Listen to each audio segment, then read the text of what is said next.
Hey guys, today we're going to be doing the Move by Bikes longboard rack install. This is a universal kit which is made for a few different models of bikes. It's just the best one that we've found that works with our bikes. There are a few different tools and stuff that you'll need for today. A hacksaw, a ruler and a texter to mark, and then the 5mm Allen key and 10mm spanner from your toolkit. Sweet, let's get into what's inside the box. There are a few additional parts that we won't be needing for today, as this is a universal kit. Inside the box, you're gonna find your arms. We're gonna save those ones for later. And there are a few different parts we're gonna build up to use on the rear rack. So there are a few parts we're gonna push aside for now that we will need later. This part here was for the Bagus. We won't need that one until later. And obviously our arms as well, we're gonna save those ones. For the rear rack install, there are a few additional parts. So the rear cylindrical piece and then parts from this one. So with your 5mm Allen key, just loosening these ones off all the way. So you'll need these additional pieces and then these ones can be put aside. So now from our third bag, there are a few parts that we're gonna need for the rear rack. The bolts that you're gonna find in that one, we are gonna be stealing the nuts and washers from. So you can put this one aside for now. Sweet, so as a recap, these are the parts that we're gonna be needing for the rear rack install. As I have mentioned, these are the same parts you're gonna need for all of our models. Now that we're ready for the rear rack install, we're gonna use our provided toolkit from our Fatboy, and we're gonna obviously take the 10mm and the 5mm Allen key. So to begin, we are gonna use the bolts. Those ones are gonna go through the rear provisions on the rear rack, and our mounting brackets are gonna come underneath, and then nut washer below. So with your brackets, these ones are just gonna go through the bolt, washer, and nut. We wanna get this one fairly tight, but not overly tight yet. With the cylindrical piece, it's gonna slide straight through, obviously, both of your brackets. Awesome, so now that you have it nice and tight, you are gonna make sure that you have your quick release holes at the top and bottom of the rack. And you also wanna make sure that your cylindrical piece is offset to the drive side, keeping it flush with the bracket on the opposite side. So as a recap, as I've mentioned, this rear install is the same between all of our models. Now we'll move on to the front, which does change between the three models. So now we're moving on to the front install of the Scrambler. As I've mentioned previously, for the front end, they are all different between our models. As you see in front, there are a few tools, and we will need to make a few modifications to our U-bracket. For this install, we will need to cut the U-bracket down 100mm. So measure that one up and use either a hacksaw or an angle grinder, whatever you have handy. So now that you've modified your U-bracket, it should look something similar to this. And now you're ready to move on to the next step of the install. So the next step involves taking the parts from this U-bracket and putting the U-bracket aside. Awesome, so now that you've pulled that all apart, we are gonna be using the U-bracket that we've modified, and the one that was from that, we are gonna be putting aside. So now that you have everything laid out in front of you, we are gonna go ahead and start installing everything. We're gonna start with our U-bracket, which comes up below the bike. And then with our top plate, this one does come over the top. Sometimes I find I do need to give the U-bracket a bit of a squeeze just to get it installed. Once that one's on, you are gonna put your brackets over the top, keeping the cylindrical parts to the high side. Then, as we've mentioned, washer and then nut, and then tighten that one up.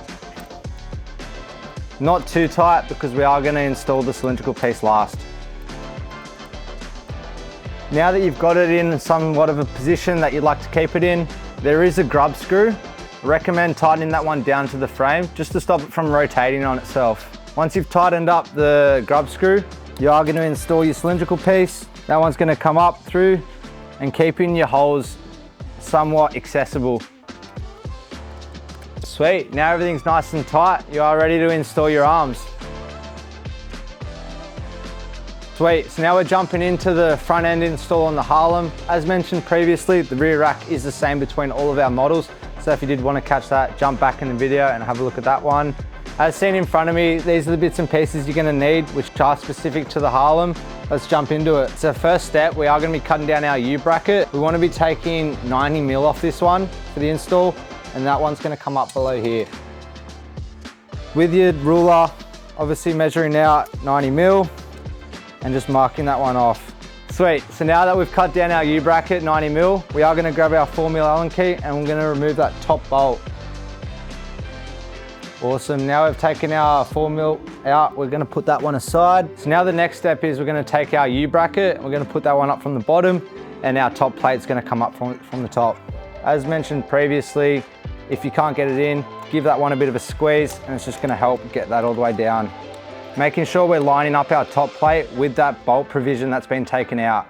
So once you've got your top plate nice and flat to the frame, you wanna make sure that you do up that grub screw to the bottle cage provision bolt. So once your grub screw is nice and tight to the frame, making sure it's not rotating on itself, we're gonna install our brackets. These ones are gonna go from the top side. Sweet, so now that we have our bracket all situated, we're gonna pass our cylindrical piece through the center. This one's gonna just slide straight through, making sure that top and bottom hole is facing the top. Tighten it accordingly. Awesome, now that's nice and tight, ready to go. We're ready to install our arms, which we'll show you further towards the end of the video. It's time to move on to our Bagus. All right guys, now we're moving on to the Bagus. Super simple. For this one, all you're gonna need is the parts that you'll find in your plastic bag. Sweet, so I've taken everything out and I've laid it out in front of me for today. You will need a 10mm spanner. First part I'm gonna use is the U-bracket. This one's just gonna come up through the bottom. We're going through the top bar on the drive side of the bike.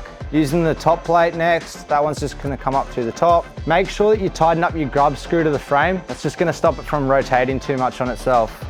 We're gonna use our brackets, the cylindrical side to the front of the bike, washers, and then nuts on the top.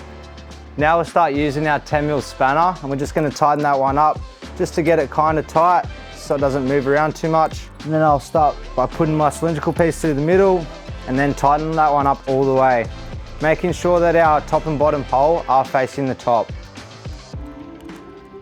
Sweet, so now I have it all tight, it's all good to go.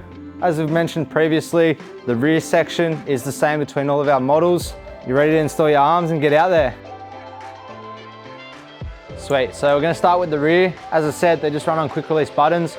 So push that one in with your thumb, find the groove, and then that one's just gonna install all the way. You obviously hear it click, and then your bottom piece, same deal. Push that button in, and we're gonna go all the way up. Sweet guys, so now we're ready to move on to the front end. Exactly the same as the rear. Only thing I'll add on to this would be on your Scrambler and Harlem. You'll notice that they're at different heights.